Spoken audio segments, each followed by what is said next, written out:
What? Well, the first thing we've done is look at the algebra transition. So if you've got two variables, how you can find the third one. So where we've got a equals b times c, we worked it out so that I showed you the calculation so that b equals a over c or c equals a over b. So that was that one.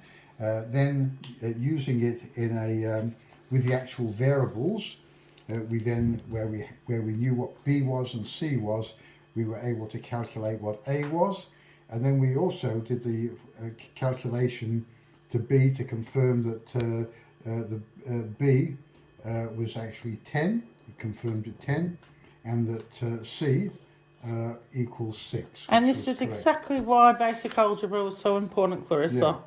Yeah. And then we doing the same thing, but doing something a bit different. We did it for speed, where we were working out the average speed in kilometres an hour and the total distance in kilometres and the time in hours. Okay, so now we were given that the speed equals the distance of 60 kilometres 2 hours, meaning we were travelling at a low 30 kilometres an hour. So that was a slow trip in the car. We also then must be a learner driver. Yeah.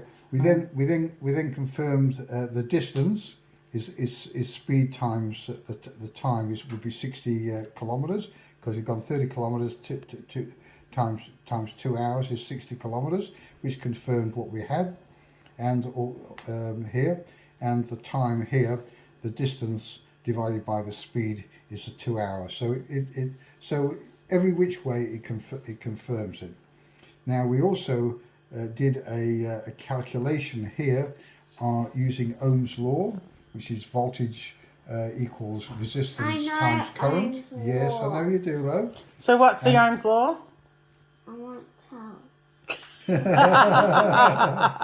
What is it? Secret. What's the secret? I'm not telling. Not telling, okay. All right, okay. You've forgotten. Have you forgotten? Voltage equals resistance times current, okay? You told the secret. Yeah, okay. All right, anyway.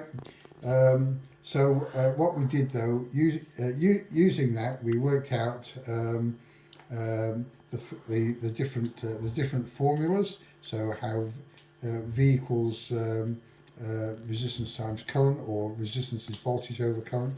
We're using the transition method as well. And anyway, with the fact that we got 12 volts, and we've got the resistance, well, she knows that the resistance is the total of the 3 resistors. So worked that out, that the resistance was where did we write it? Total resistance 60 ohms, because it's 10 plus 20 plus 30.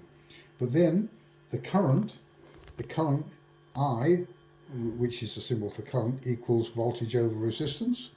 So we know that the voltage is 12 volts, and the current resistance is 60 ohms. So 60 into 12, okay, had to clarify 6 into 12 is 2, but because it's 60, we move the decimal point, so it's 0.2 amps or 200 milliamps. Now, once you know the current flowing through each resistor, we can measure the voltage. I'm guessing that's where she got stuck. Yes. Yeah. Yeah. And once you know the current that flows through the circuit, you can work out the voltage. Using the voltage is resistance times the current, and so we worked out the voltage is 2, 4, and 6 volts, which adds up to 12 volts. Okay. And then she transposed all that onto this thing here. Okay, but then I've just introduced it into power. Power is voltage times current, and how to work out the. Oh my God. And how to work that out. So so she's learned. This kid is officially smarter than me now. Yeah. Oh, well, that's not hard. Anyway, there we go. Oh, shut up. All right. Okay.